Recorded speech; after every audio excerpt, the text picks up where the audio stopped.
Qu'est-ce qui fait un coup de foudre ?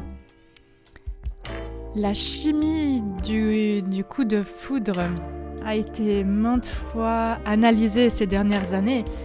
Et puis finalement, je ferai une autre vidéo en plus pour expliquer un petit peu les facteurs psychosociaux et physiologiques qui peuvent faire qu'on déclenche un coup de foudre pour une personne. C'est multifactoriel. Là, je vous donne un petit mot sur sa physiologie endocrinienne, c'est-à-dire au niveau des hormones, qui est très intéressante. Parce que certaines personnes en consultation viennent et ne comprennent pas pourquoi, quand ça tombe finalement, cette chimie à l'intérieur de soi, elles ont envie de quitter la relation. Elles se sentent vides ou ne plus être amoureuses. Et effectivement, le message est qu'il y a une grande différence entre être amoureux et aimer. Quand on est amoureux, quand on tombe amoureux, ça nous tombe dessus, comme l'expression le dit. Et puis ça dure pas. Par contre, quand on tombe dans l'amour, on fait le choix conscient d'entrer dans l'amour, c'est quelque chose qui se construit au fil du temps et on peut retrouver ces sentiments de bonheur de manière régulière à l'intérieur de soi. Alors, dans cette chimie du coup de foudre, finalement, qu'on appelle aussi la chimie du désir, ça n'a pas grand-chose à voir avec la prise de décision et c'est purement physiologique, cérébral, chimique. Vous savez qu'à l'intérieur du corps, on a tout un système endocrinien. Dans différentes parties du corps, les organes sécrètent des hormones qui vont apporter des petits messages à d'autres endroits du corps pour leur faire exécuter des fonctions, tout simplement. Alors, tout à coup, le coup de foudre, c'est je ressens un vent violent à l'intérieur de moi qui me secoue. Les battements de mon cœur peuvent s'accélérer en présence de la personne, peut-être que ma poitrine elle serre. Chaque personne va avoir des symptômes c'est pas des symptômes parce que c'est pas une maladie, je m'excuse, des signes différents. Donc c'est une réaction du corps et qui est souvent instantanée, qui est un mélange en fait de sécrétions par le cerveau d'hormones du bonheur qui sont la dopamine, l'endorphine, la phényléthylamine, l'adrénaline. Et puis on reçoit ces signaux qui active immédiatement notre système des émotions, ou bien notre cerveau des émotions, le cerveau limbique. Ça stimule le circuit du désir à l'intérieur, et puis ça stimule le circuit de dopamine qui est le système de récompense. Alors l'effet que vous allez ressentir durant un coup de foudre, c'est le même qui est provoqué par une drogue finalement, qui nous donne du bien-être et qui déconnecte aussi beaucoup. C'est ce circuit des hormones du plaisir qui nous réduit le stress et qui nous met dans un état de bien-être et de relaxation, de joie et qui active finalement tous les systèmes du corps qui vont nous mettre dans « Ah, ça fait du bien ».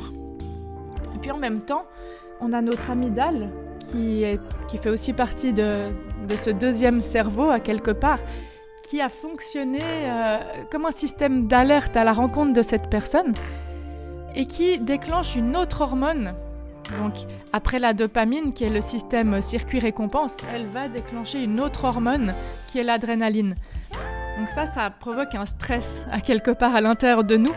Et ça, c'est à l'origine justement des frissons, du cœur qui bat, du rouge sur les joues, qui active en fait nos 5 sens beaucoup plus forts que d'habitude et toutes nos perceptions sensorielles, l'observation de l'autre et qui provoque un tsunami d'émotions comme des frissons, de la joie intense, de la peur de perdre, du doute, l'envie de rire tout le temps, toutes ces choses.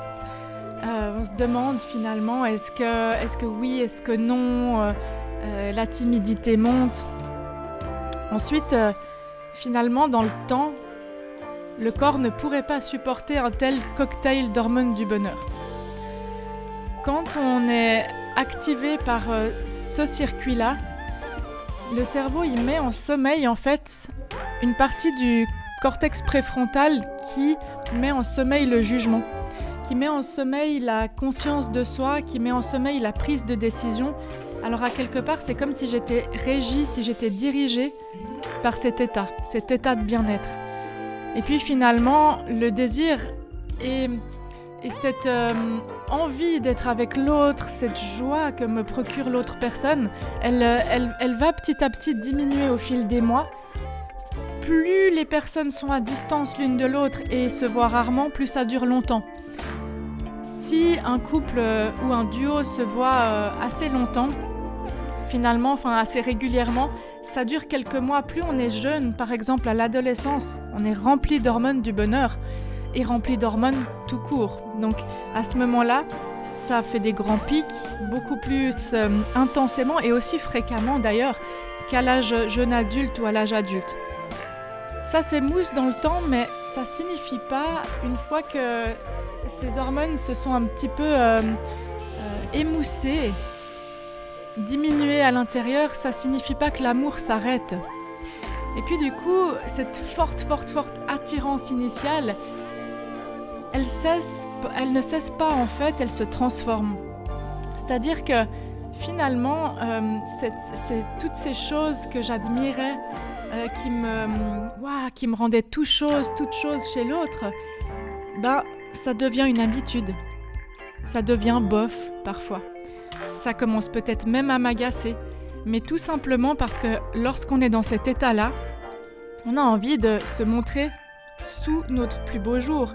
On a envie de parader comme les oiseaux, de montrer le meilleur de soi parce que cet état-là révèle le meilleur de soi.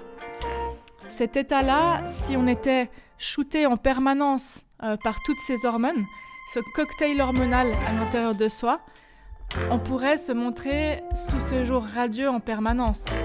Et la vie fait que c'est par le sport, par les câlins, par des activités plaisantes, par du rire qu'on peut sécréter ces hormones de manière régulière. Et le moment de la vie où on a le plus ces hormones qui viennent naturellement, chez certaines personnes, d'autres n'ont pas ce pic-là. Plus la personne, je vous fais une parenthèse, mais plus la personne est consciente dans son chemin, souvent moins elle a un coup de foudre. Mais pendant la vie, la femme va sécréter beaucoup d'ocytocine au moment de l'accouchement. L'adolescence est une période dans laquelle on a beaucoup ces hormones qui jouent un rôle important, et pendant le coup de foudre. Donc c'est vraiment, physiologiquement, c'est expliqué par les scientifiques pour maintenir l'espèce, etc. C'est des traces qu'on garde en nous, parce qu'à la base, on a quand même une évolution physiologique, biologique, qui peut faire qu'on attire plus telle ou telle personne pour se reproduire. Mais effectivement, il n'y a pas que ça.